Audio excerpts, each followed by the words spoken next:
So we'll go ahead and just start by introducing ourselves and the event. For my fellow panel members, what we're going to do is introduce ourselves by our name, our pronouns, our current position, and if you'd like, sort of your ancestral identity and how you fit into the broader framework of this conversation. So I can start. My name is Kellum Tate-Jones. I use she, her pronouns. I am the Executive Director of Refugium Consulting and Facilitation Services, an initiative that brings diversity, equity, inclusion, belonging, and accessibility principles into the natural sciences. And my ancestral identity is one that is pretty much purely colonizer. My ancestors moved from the British Isles to what is now the eastern seaboard of the United States in the 1500s and 1600s, and were a part of sort of the initial settler colonizer wave that was part of the colonization of North America. So I will pass it on now to Helena. Hi, everyone. I'm Helena. I use she and they pronouns. I'm currently a PhD student at the University of Oregon here in the US. But I am actually from Brazil. I came here to do my PhD, so I was born and raised in Rio de Janeiro, which is my lovely city. Yeah.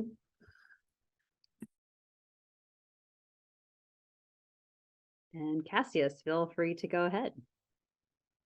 Good evening, everyone. I'm Cass, pronouns he, him. I'm a PhD student at the Natural History Museum in London and University College London, and I've set up an organization called Paleontologists Against Systemic Racism, try and help, decolonize paleontology. And I've also done quite a lot of equality, diversity, and inclusion work in industry as well. I'm British, but I come from a mixed background, so I have quite a mixed heritage. And Taissa, go ahead. So my name is Taissa Rodrigues. I am a professor of paleontology in Brazil at a smallish university where I teach and do research, or try to do research, and I do a lot of admin work as well around here. And I have little idea about my ethnic background because my mom was adopted at an early age, but some genetic testing has told me that I'm a lot of percents white, but also I have Black and some indigenous heritage as well. Thank you all for sharing. And I'm also a vertebrate paleontologist. I did my doctorate studying fossil seals, sea lions, and walruses. So that's why I am at SVP this year. So I wanted to start by defining colonialism, because definitions are always a good place to begin. So colonialism is defined as a practice of domination, subjugating one people to another. Politically, it is the policy of acquiring control over another country, occupying it with settlers, and then exploiting it economically. And its development is intimately tied also to the development of racism, of white supremacy, and of capitalism. So we are living today in a world that is largely shaped by these processes and has been for over 400 years.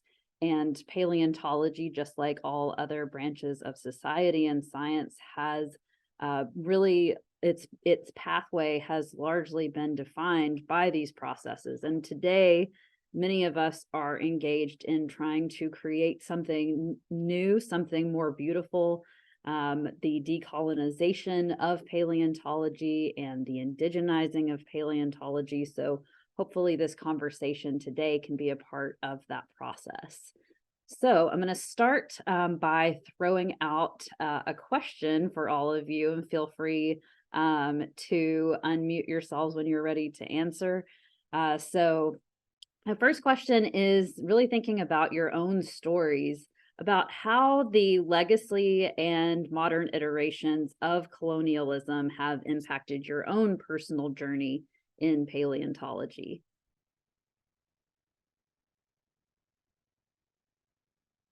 Go ahead, Helena. I feel like that for me is kind of easy because that's my very first interaction with academic work. My very first paper, I was the first author, and another Brazilian was the last author. But we did have one US citizen and a native English speaker in the middle. So I submitted my paper, and in the very, very first round of reviewer, I got the very common, like, hey, this should have been reviewed by a native English speaker. And that was 100% just based on our names, because it was, right? We did have someone that not only contributed for the work itself, but he was also kind enough to check our grammar. So it was just very, intense. 10 years ago, getting that, it was not 10 years ago, but like several years ago, getting my very first paper. And instead of commenting on the work, the first thing they said was, hey, you need to do that. Even though it was done, they just ignored the one single, because it was mixed within several different Latin names. So I feel like it's kind of a harsh start. Thank you for sharing. I think that the sort of monocultural, monolithic presence of English as sort of the language, the lingua franca of science, is a very strong tool of the hegemony of colonialism in paleontology and the sciences in general. Thank you.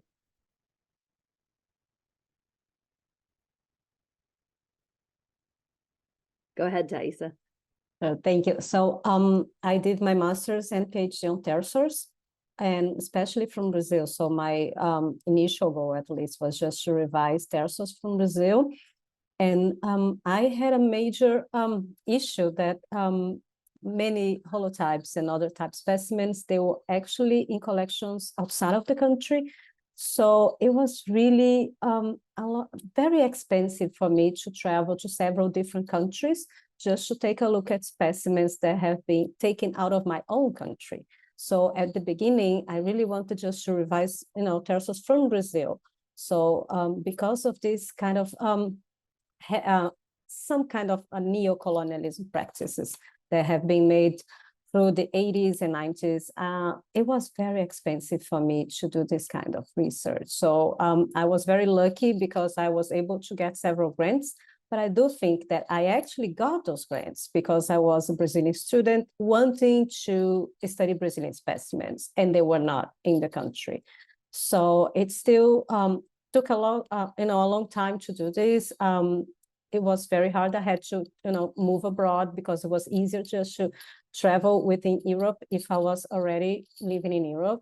So I don't think I could have done if I had, for instance, a small child. So it's really tough. I mean, it was a very, interesting experience to be outside of my own country for the first time. But then on the other hand, it shouldn't have to be like this.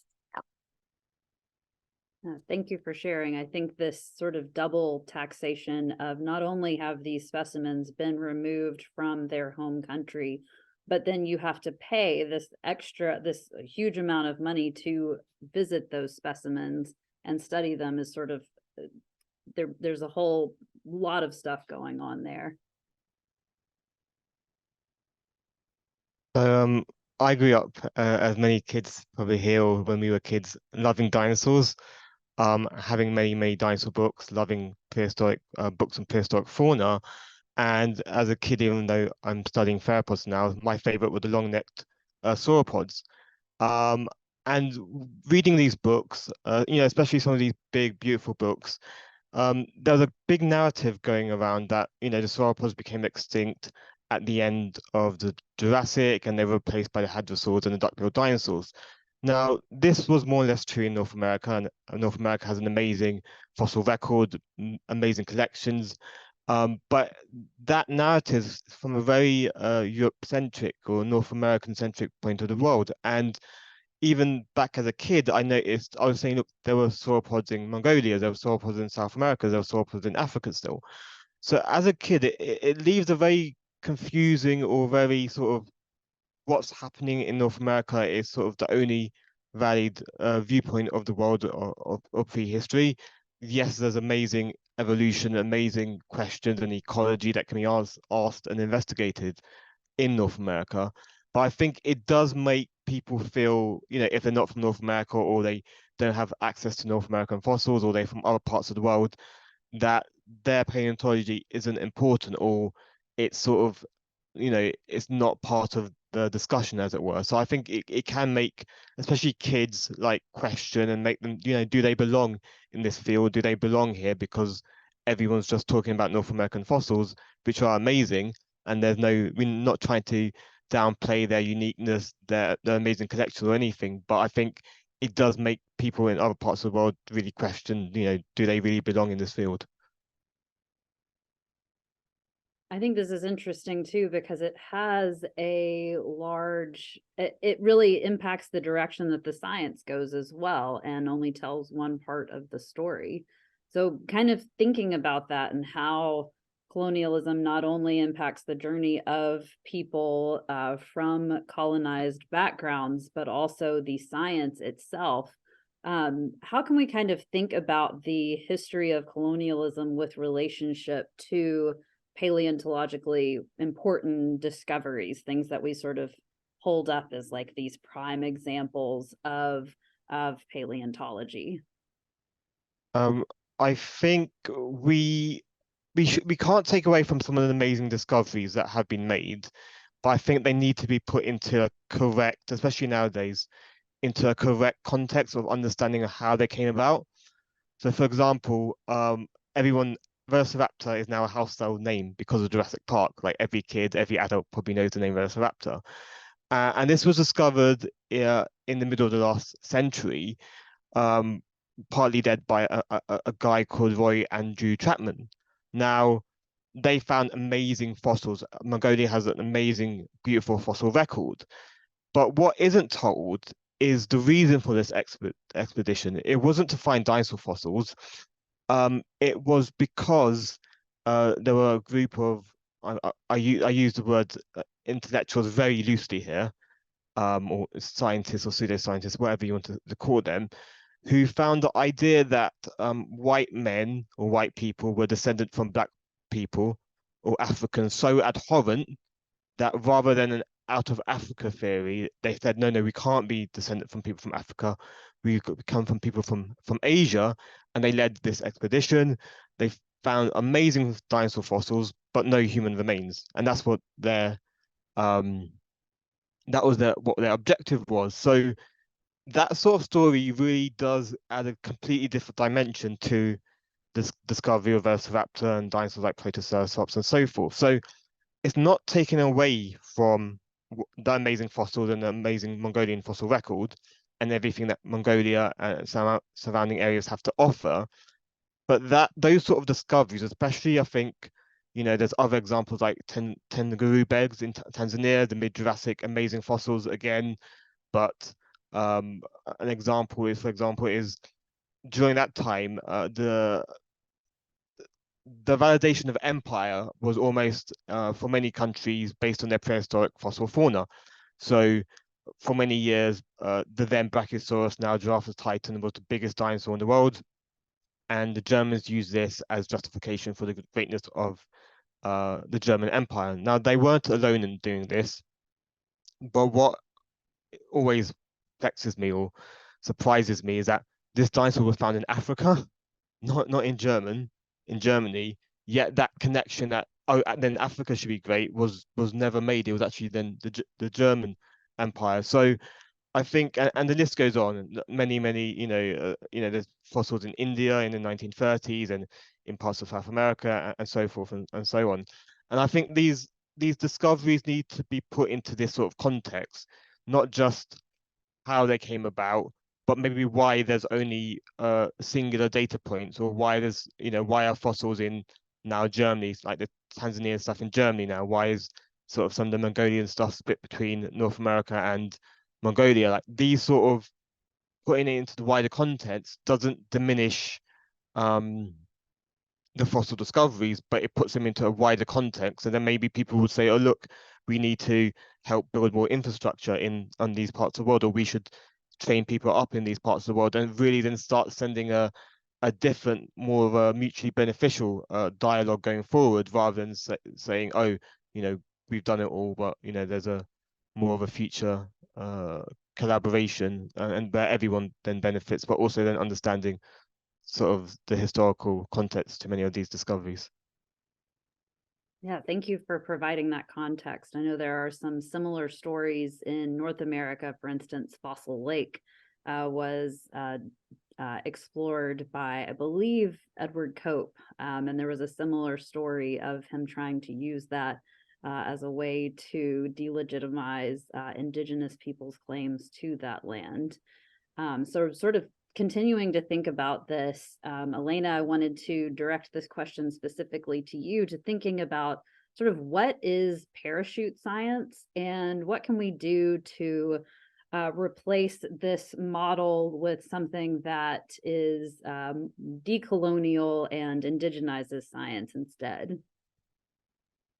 Yeah, parachute science is kind of exactly what Cassius just explained right now, but it's something that still happens. Like, this is a legacy from colonialism, and it's called parachute science because it's essentially, we have people from other identities from the country they're collecting, and they are usually global north. We usually see a lot of like US, Canada, European countries, but the majority of like high incoming countries that has the infrastructure to do science, and they just go to some place in the global south to do the research, to collect the data that they want and leave without communicating, without looking at the laws, without essentially just stealing things. And they keep doing, right? I don't know how many people here have been paying attention to the internet in the past years, but like there's big cases that Taissa helped a lot, like with Brazilians and Germany fossils that she just mentioned, that we have a lot of examples there. And that was a big thing because we could prove that they were breaking the law, because by the time it's even on the like their methodology of when they collected and how they collected. So it was kind of like, even in their paper, they were essentially just saying like, hey, yeah, we did parachute science because who cares? So this is very common. That's a very extractionist common practice in all biological science, geoscience, and paleontology fits right there, right? We just heard several cases, and there are several things that we can actually do, right? If like the very first thing is talk to local people, right? There we do know that there's a lot of places that do have local research. It obviously depends on how much infrastructure they have, how much financial aid they have. Like obviously the research and the research output in all the countries vary a lot. But if you intend to do any kind of work with another country, we should always, first of anything, just talk to the local community, and then not assume that you know what research you want to do, but ask like, what kind of research would you like to do? How can I assist you? So it should be more like a mutual aid. And those can come, one, just by talking, but also if you know that it's easier for you to get a grant than it is from them, you can think about ways of like, how can you use your grant to help or make bilateral grants projects or multinational grants probably. Like there are several ways to actually make this collaboration work.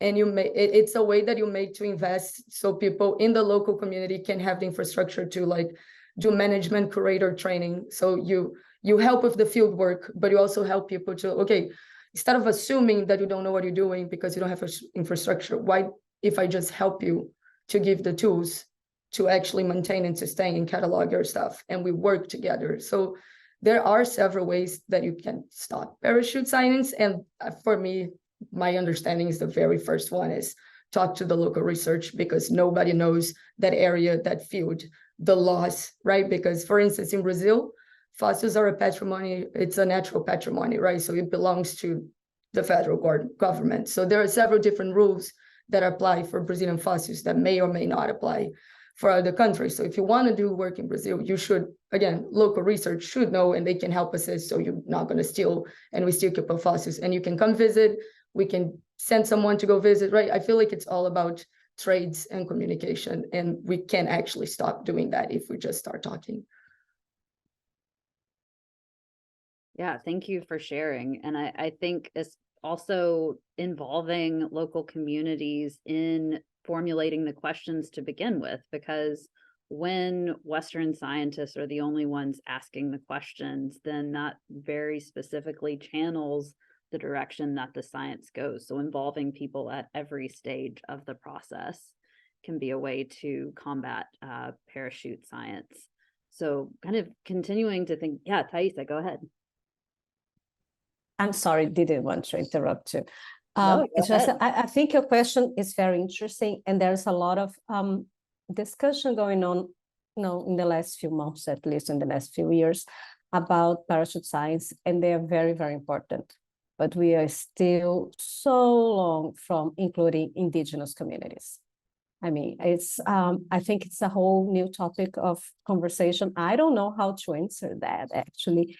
It is so, so far from. I know a good friend of mine, she just did some field work in the middle of the rainforest. So she had to obtain some license from or permits, not only from, bureaucrats, but she actually went through an indigenous area. So this is someone that's closest to me, and that's the most that I got. I mean, they had to ask for permission to go and dig in the area. I'm not sure if the indigenous communities were actually interested in the fossils. Perhaps they were not, but I see there's this long way for us to go. There's a lot of things we can talk about including communities, and perhaps just including other labs as well, other research groups. That would be great, including more students, but we are still very far from including indigenous communities. There's still a lot that's very diverse. We can't have just one recipe, just how to do it, because we will have to learn how to deal with different communities and respect the way different communities see the fossils, because not all of them think the same. So I think that's so perhaps that's going to be like the next hot topic for the next few years. Continuing to think about what you said about different approaches, I'm wondering, also thinking about as we approach decolonizing paleontology and science more broadly, how can sort of, if you are, does the approach differ if you are, for instance, like me, and you come from a background of being of ancestors who were colonizers versus having a background in communities that were specifically oppressed by colonization? Really hard to have also one single answer for that. I think money has a lot to do with that. I think if you have like a very large project, and I see someone here who has a project with some local communities, and they're helping with building classrooms and making a lot of difference. And then perhaps someone like you and me, and we don't have all access to all these resources, and we're not going to have the same ability to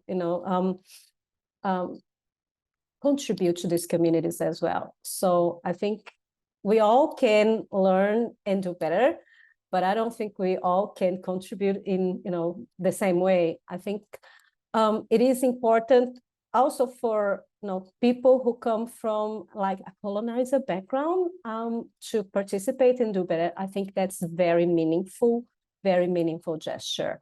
And it's just important to listen and be open to hear criticism sometimes. This will happen for several of us. So yeah, I think just get in touch with the communities, and perhaps why not get in touch with someone who could function as an intermediate between you and a community that you don't actually know, that just go there out of the blue thinking they will do everything for us, or perhaps hoping they will agree with all our thoughts on excavating or taking fossils, for instance. But yeah, those are my 2 cents. I don't think it is easy to answer that, but I do think even people from those kind of backgrounds, from colonizer backgrounds, should do, the hard work as well.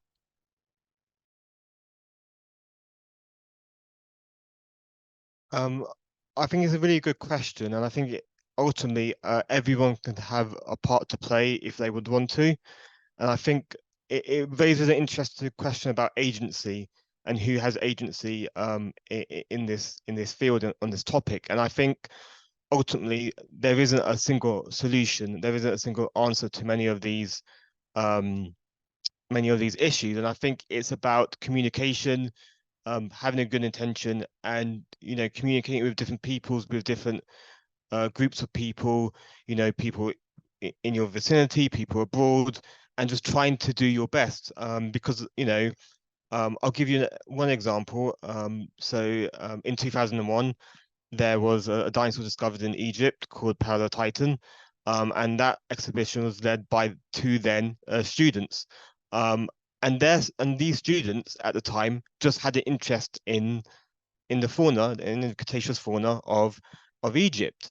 Now, as students, they got in contact with the Egyptian authorities, and long story short, even though this is slightly independent of it, Dr. Hashim Salam has now, led an amazing, has an amazing lab in Egypt, leading the country now in a worldwide outstanding contribution to paleontology.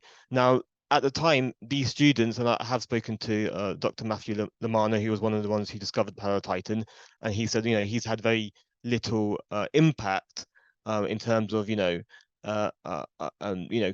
the paleontology in Egypt. But at the time, he and his colleagues, they wanted to have a Egyptian, based paleontology, and this is as students.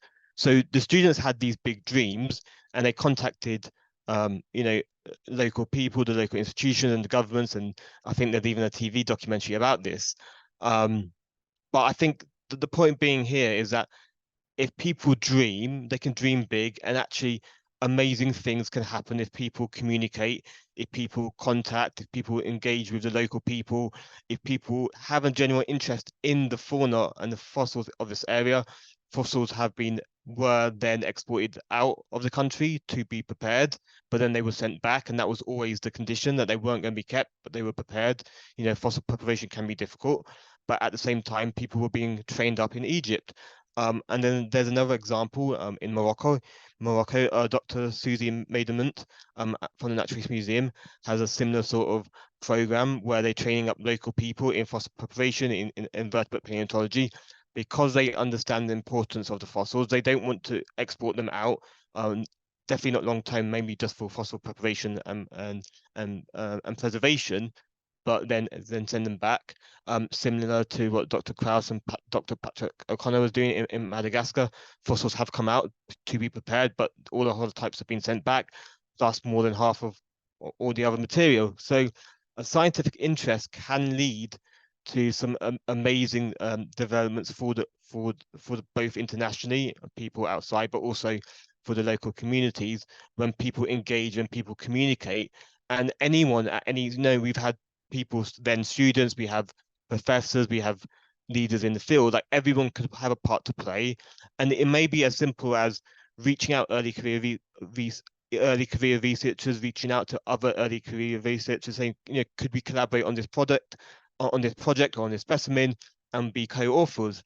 And by that, you are showing the people not just respect, but you are valuing them as a colleague and saying, we are your equals, or we are all equal. And that could go a long way in turning,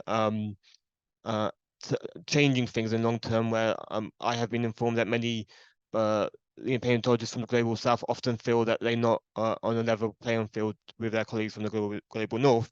And if people are reaching out to collaborate, you sort of, in your small way, trying to undermine that narrative and show that, no, we are equal, and hopefully make things better in the future. Yeah, I think this is a really important point to make, in the story of the students working in Egypt shows that you don't have to have a huge amount of power in the field to still make a difference. This is something I've been thinking about a lot in my own work, that sort of this concept developed by Black feminist thinker Adrienne Marie Brown that small is good and small is all, and you don't necessarily have to completely change the entire face of the field to make a really big impact just by taking those first steps.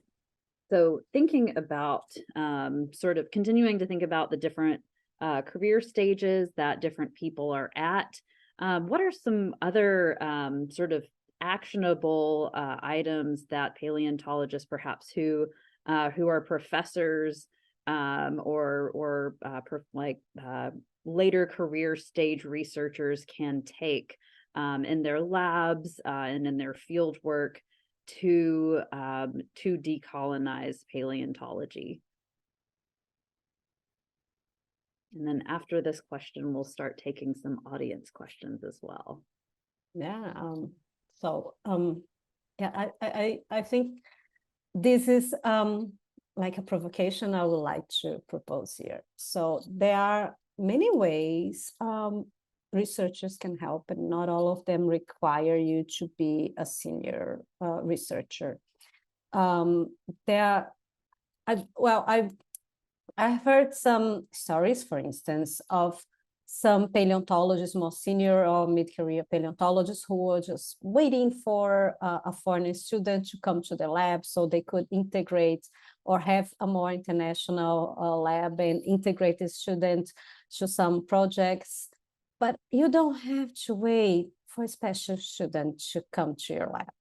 I think it is easier than it sounds, but it's very feasible, very doable to just invite someone from another country. Perhaps you have the opportunity to, I don't know, collaborate or meet them in the conference, for instance. It's very easy to just invite someone, perhaps another lab leader who has a small lab or leads a small research group in another country, and just ask them to have a partnership. So in this way, instead of having just one student, you had the whole lot, a lot of people to collaborate with. And it's very easy to do this. Just, have something to do together, have, papers in collaboration. And it's very important because, diverse people, they have also diverse ideas. So perhaps something new will come out of it. And it's also very important, I think. I mean, it sounds silly, but for university administration, it's very important to have these collaborations on paper. And it's not hard. All universities have some sort of international relations office or somehow. And you don't have to say you're going to send students or you're going to give them money, anything like this. It's just like a paper that says you have an understanding, an agreement, and that you're going to collaborate together. That's very important to have then this collaboration with whole groups, not just one on another person. You don't have to wait, for a golden student to just arrive in your lab. So it's as easy as just reaching out, sending a message, sending an email, and just, seeing how that unfolds. I know that things have changed for me after I joined one of those groups of a large collaboration with some Chinese colleagues. So I was very lucky to have been in China for, a few moments. And it was very nice because once you are collaborating, it's not just describing fossils. It's also get to know more of the culture, understanding the differences on how they work, on their work schedules, on how they treat each other differently as well. So that's a very rich experience to have as well. So just inside and outside of writing papers and describing new fossils, it's a very enriching opportunity as a person. So I think everyone can do this, regardless of how much money for grants you have. So it's very easy. You just have to write a message and have, share papers, share ideas, have discussions. But it's very, very easy to have like 2 whole labs collaborating instead of just having one golden collaborator, So yeah, I don't know what else the others think about it. I love it. Yeah, go ahead, Helena. I want to point out too, just the community approach, which kind of moves away from the sort of primacy of the single PI sort of being the emperor or empress over their group, and moving towards this community approach can be really generative. Go ahead, Helena. Oh yeah, I have one. I just want to highlight what Taissa said, because I also think that that's a crucial thing. And now, especially after this pandemic universe, we're all, again, here we are online on a virtual universe having a conversation. So those things are more doable now. And the other thing I was thinking, it's more considering like the times, because at the end, we still spend more time with our own labs than with other people. And I think it's important, and most of us probably discuss paper together. And I think discussing the context, which we've been talking here all the time, is important. So speaking of my own realm of paleontology, I work with Pleistocene, and the amount of papers that say Old World and New World kind of drives me insane. And that's one of the things, right? Like how many people like in my lab work around this world, new world? How many papers are we reading? And are we perpetuating this idea? Or are we actually like, oh, maybe that's not the term. Maybe I can say Americas and the rest. Maybe I can specify which continents. And so there are a few things that like not only reading the paper and if like discussing the scientific part of it, but the context, like why are they using those words when they talk about the Great American Interchange of the fauna between like North and South America? Why there's so many papers saying that North America fauna was better and that's why they stay, right? Like, is that actually true or there's bias? So I feel like those are smaller things that you're already discussing that paper anyway. So why not just add the context of why are we using, why are the authors, not necessarily like, oh my God, you used that, but like, what are the things in that paper that maybe we don't want to perpetuate because they come from this new colonization background, or even older papers because it's paleo. So sometimes you have very old papers. So I think that's also like an important thing, because it's, again, you meet those people weekly, bi-weekly basis, and those are like easy topics that you can, I mean, not necessarily easy, but I think it's important to start the conversation. And it's a way that people always reminded, like, we are working with fossils that are in someone's land. Whose lands are that? And what inference am I making from this material?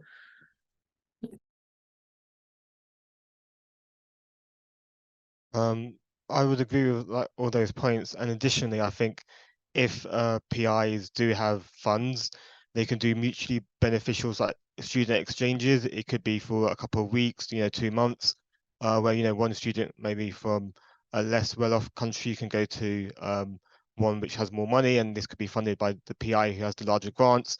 But their student can go to the other country and also learn, and you can actually have that exchange of skills, the exchange of experiences, and both students and therefore both labs would also grow and benefit, especially now. Maybe if both labs are short of money, things can be done virtually.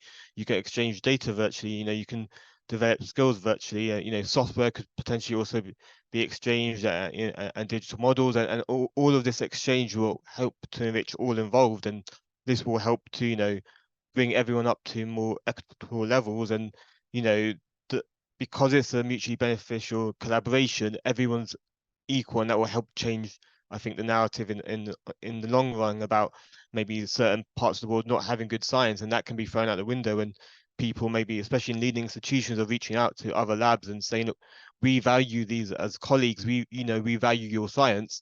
And that will then set a precedence for other people to say, look, so and so actually values these people and their science, and maybe this narrative is completely incorrect, and help to form a new narrative and a better future for all.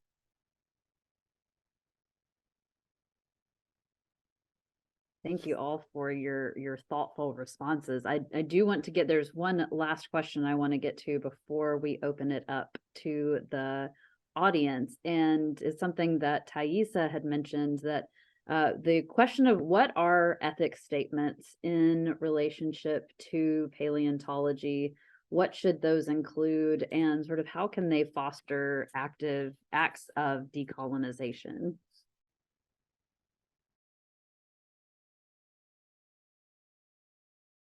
So should the others begin with that? You take it away. Oh, they're just smiling. I don't think they want to go first.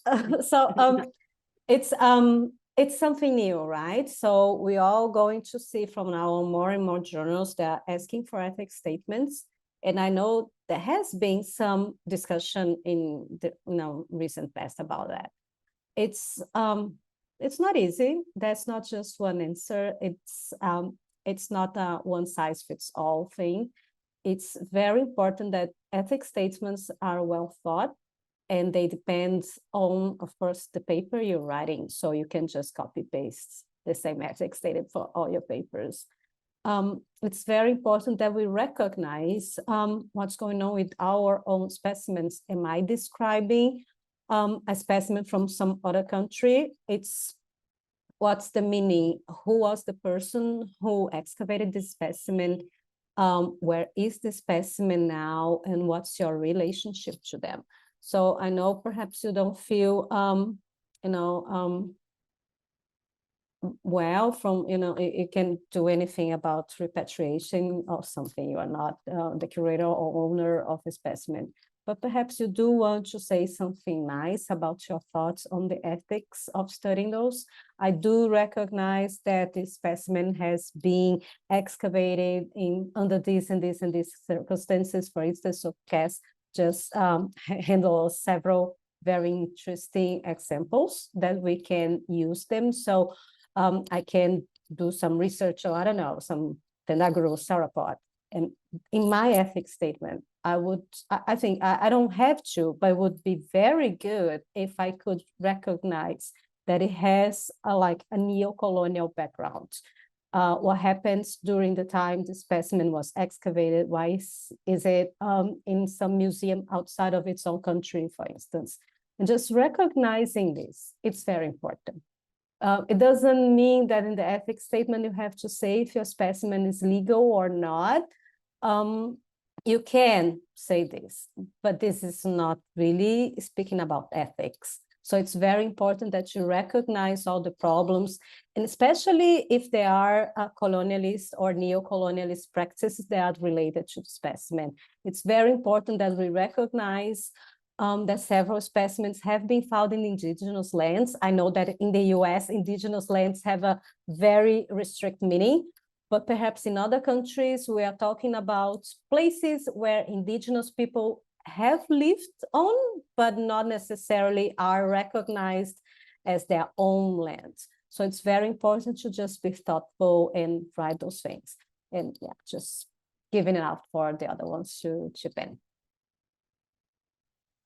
Yeah, thank you so much, Taissa. And Cass, go ahead.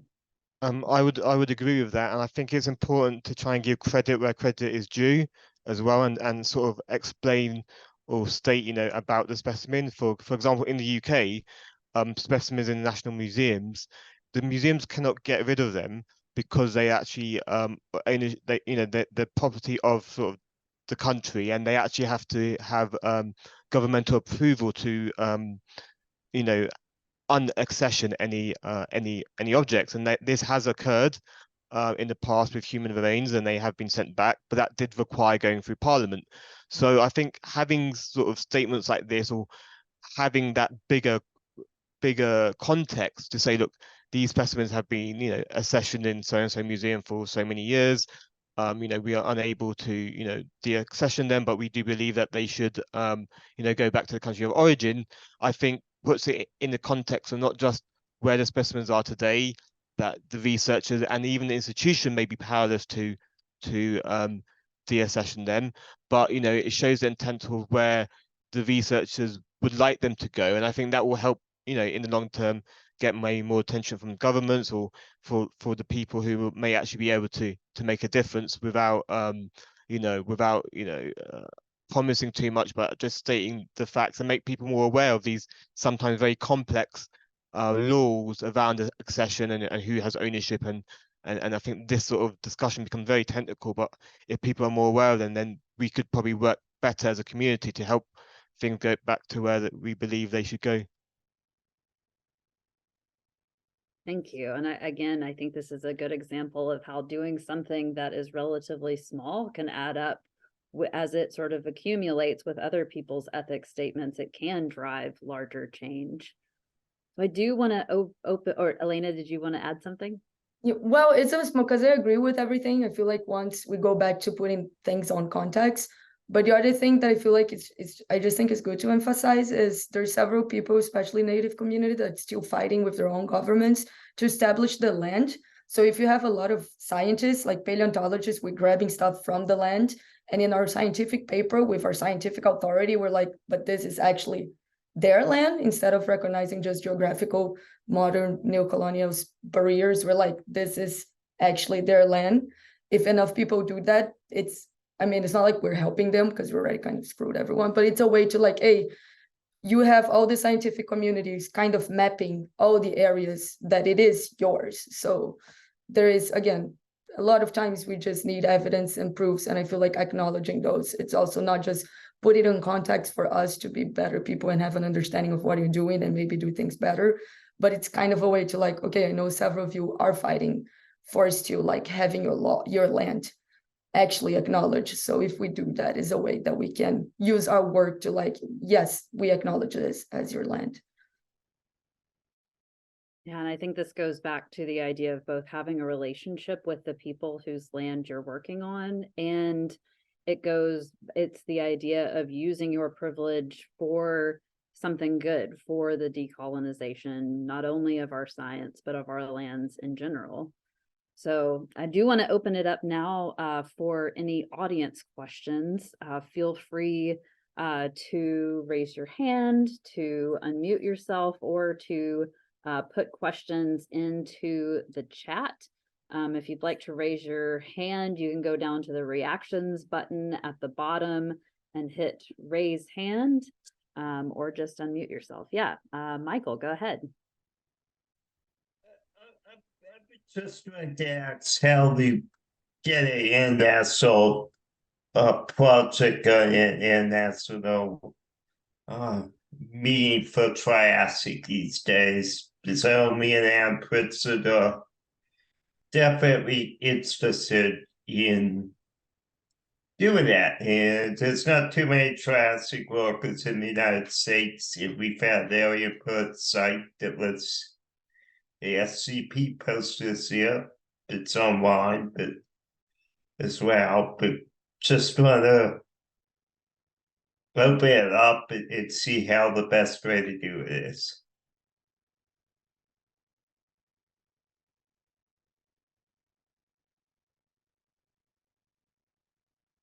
Michael, it might be helpful for you to, if you could type that into the chat real quick, that might help folks get a bit of a better handle around the question you're trying to ask. Okay. Michael have as something, I think, if I understand correctly, is this still about how to get collaborations, for instance, for Triassic strata, Triassic fossils, is that?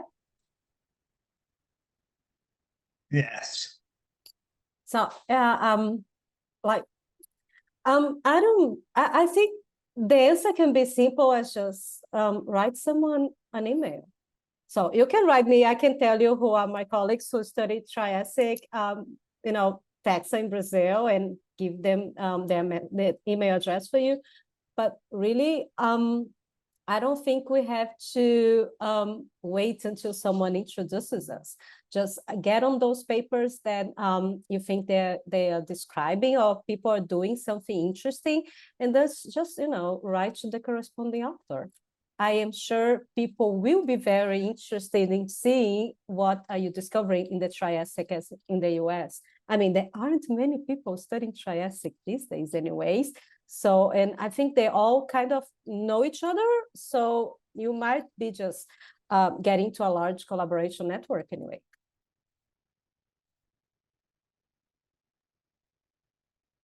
And then in the chat, Chelsea has asked, do you have any suggestions for museum collections management to think more in a decolonial way?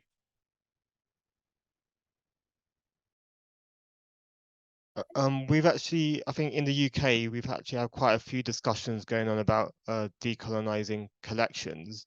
And this is like a whole topic in and of itself.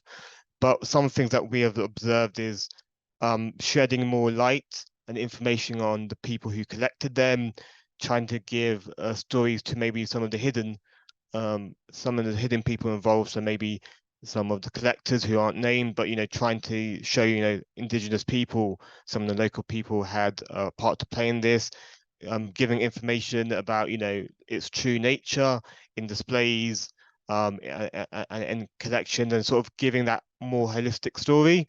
I think it's some of the ways of shedding light onto it and saying, you know, this was collected, you know, by indigenous people, and this might be, you know, even for example, Charles Darwin was trained by he learnt taxidermy from a recently freed black slave, and this is something that's actually now going out more in the museum. I believe his name was John Edmonston, but don't quote me on that. But that sort of information is now going into displays in the Natural History Museum and actually giving a more holistic story of indigenous people and underrepresented minorities into these into natural history, into paleontology. And I think these are sort of the starting bridges of trying to sort of show that it's not just a single type or single sort of ethnicity involved in paleontology, but a much broader scope of people involved.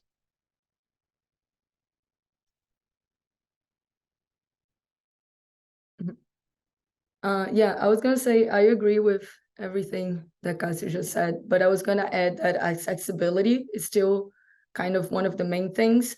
So a lot of times the collections are not that accessible. You don't really know what they have. So you know that they might have some fossils, but you don't know what they are. So like making your collection accessible, right?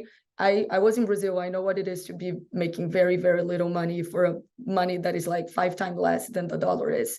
So I could not really afford to come here and figure it out what they have, right? Like we already like suffer like a lot of discrepancy. And not just, I say Brazil because that's where I can speak from, but there is a lot of discrepancy. So I think the number one is just like making your collections available so people can know, like, do I have enough money to go? And this is a place that has enough fossils that are interest of me.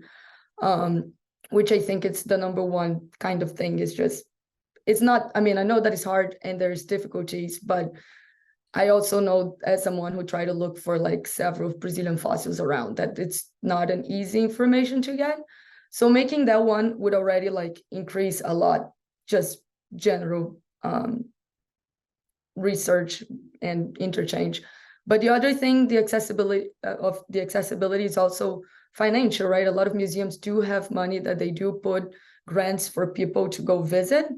Why not? And again, I know that it takes time and effort, but why not have grants specific for people? Like, right, if you know that you have a lot of South American fossils in your institution in Europe, why don't you make a grant for South American researchers to go and so on? So again, all of those things take time and effort and money, but at the end, those are things that could be done to help out on this. Thank you, guys. We'll move now to the question about how to include at least some acknowledgement on this topic for elementary age kids, specifically second graders.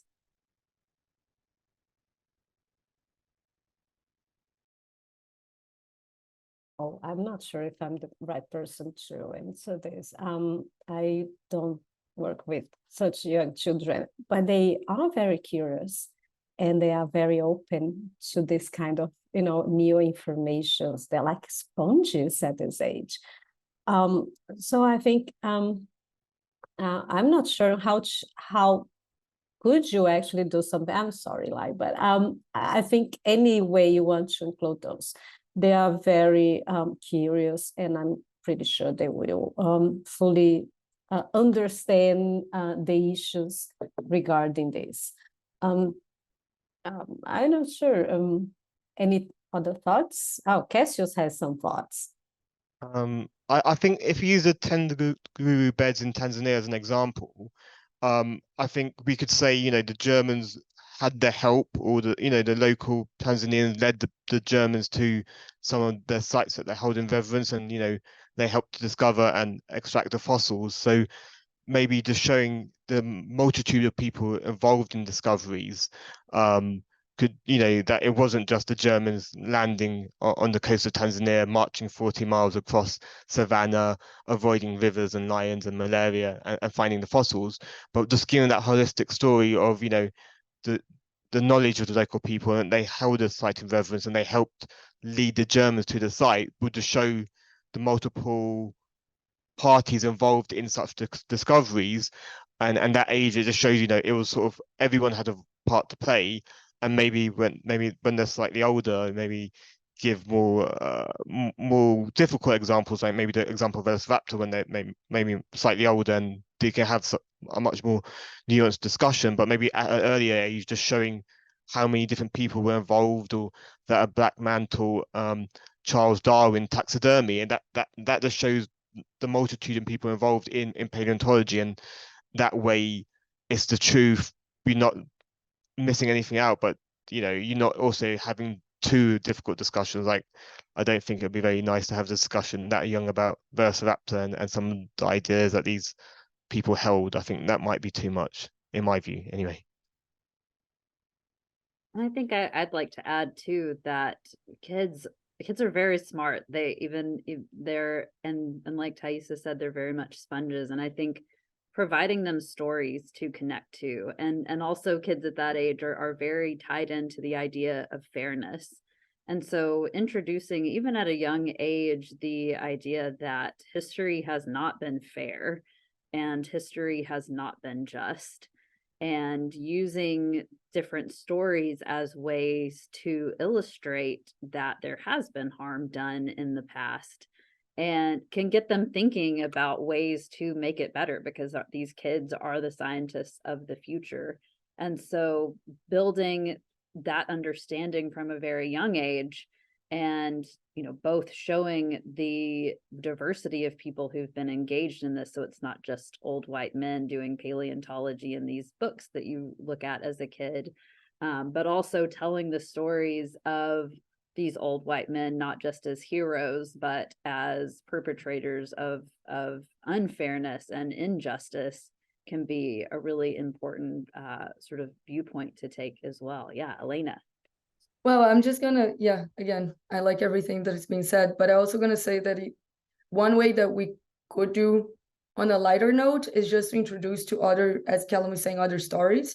But we are essentially, we're talking about very specific paleontological cases, but we're essentially just talking about history of nature and how things relate. And there's so many native communities all around the world that have their own story, their own way of telling how those natural process can be told, either by personification with the elements or within the nature itself. Again, it could be very regional. You could probably look around your specific area, what are the natural stories being told by them. And because I know, for instance, again, in Brazil, we have several stories that were already adapted by native community for kids. So those are ways that you can use. This is also a way to understand nature, not only you have this very methodological white center way, but we can explain the same process on a different way with a language that's more familiar for kids.